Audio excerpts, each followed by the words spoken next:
حبايب قلبي، النهارده بقى هنعمل مع بعض طريقه تخزين الكرنب في الفريزر بطريقه سهله جدا، وفي نفس الوقت هيطلع معاكي لما تيجي تستخدميه اكنك لسه شاريه الكرنبه وسلقاها بالظبط، ولا مهري ولا هتلاقيه لونه غامق معاكي ومسود عشان في ناس بيسود معاها ولا اي حاجه. بس قبل ما نبدا الوصفه بتاعتنا، لو اول مره تشوفوني انا اسمي هاجر، وما تنسوش لايك للفيديو واشتراك للقناه.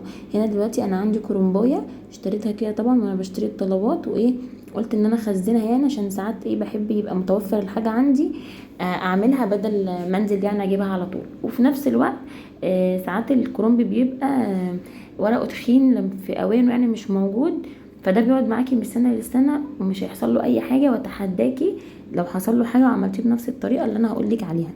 ودي طريقتي انا الخاصه على فكره، مش جايبه الفيديو ده من حد خالص والله، ولا شفت حد عامله، دي انا اللي عاملاها. الكرنبايه جبتها زي ما انتوا شفتوا، شلت اول ورقتين اللي هما الخضر خالص دول، ركنتهم على جنب، وكنت قطع اللي هي الراس بتاعتها الكبيره دي من فوق، ورميتها. هنا بقى هفرطها كده اهو، واحده ورا التانية بالراحه، بس خدي بالك عشان ما يتكسرش معاكي. وهنا بقى هاخد كل الكرنب ده بعد ما عملته كده هحطه في الحوض زي ما انتوا شايفين. وطبعا الحوض ده انا مصبناه على طول ومستخدماه، عشان ده زي ما قلت لكم قبل كده زيه زي الحله او طبق انا بستخدمه على طول، لازم اصبنه بعد كل مواعين وبعد كل حاجه، لاني بستخدمه كتير وبغسل فيه كل حاجه وكل الخضار بتاعي. فهنا بحب اغسل الكرنب قبل ما اسلقه، عشان بيكون فيه تراب كده، وكان برضو مثلا يعني الناس مسكته الخضار بتاع الخضار والكلام ده. تمام. هنا بقى الميه السخنه دي، الميه دي غليت معايا جدا خلاص، هي كانت بتغلي قبل ما انا اضيف عليها ربع كوبايه من الخل.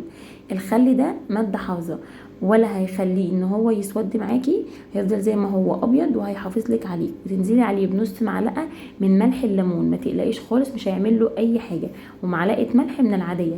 يبقى المقادير ربع كوبايه من الخل، نص مع ملح ليمون، نص معلقه ملح ليمون، معلقه ملح عاديه.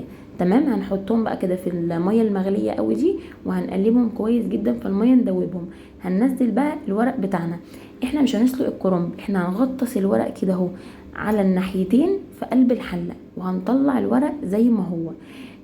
طلعيه هيبقى ني، مش هيبقى الكرنب مستوي معاكي خالص. ليه بقى؟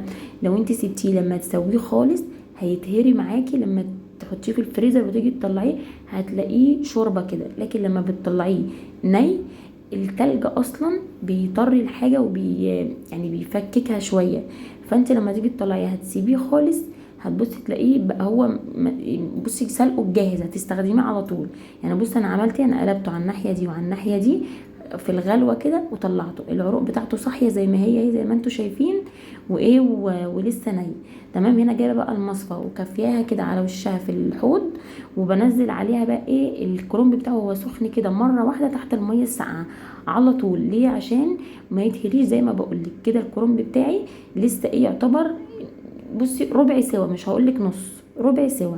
هقطعه بقى بالشكل اللي انت شايفاه ده كده اهو، بشيل اتنيها كده على بعض واشيل منها العرق كده اهو، وابرمها، واشيل اول حته دي عشان دي بتبقى متنعكشه كده مش متظبطه وانا مش بحبها.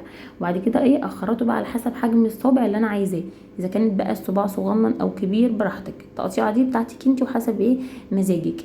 وسوي كده بقى الورق وفصيه كده اهو فوق بعضه بعد ما تقطعيه بالشكل اللي انا قلتلك عليه. طبعا كل الكرنبايه انا سبتها زي ما قلتلك تحت الحنفيه في المصفى كده من عشان تنزل كل الميه السخنه. وهنا بقى كنت قطعته وشكله كان بصي عامل ازاي وكان جميل. هتحطيه بقى في اكياس التلاجة عادي جدا من غير اي حاجه خالص، وهتسيبيه بقى براحتك الوقت اللي انت تحبي تطلعيه فيه طلعيه فيه. هتعملي انا هعمل محشي بكره، هخش اطلع كيس الكرنب بتاعي واحطه على الحوض في مصفى او في طبق او في اي حاجه، وتسيبيه براحته خالص لحد بكره تماما. ما تستخدموش والتلج فيه عشان هتلاقيه بيتقطع معاكي ومتلج ومش هيعجبك خالص. سيبيه لحد ما يفك خالص ويتصفى براحته، هتبصي تلاقيه بقى معاكي اكنك لسه سلقاه. تعملي خلطتك وحاجتك براحتك، وتروحي قاعده بقى حشيه وتخزني بقى بالطريقه اللي انت عايزاه بقى.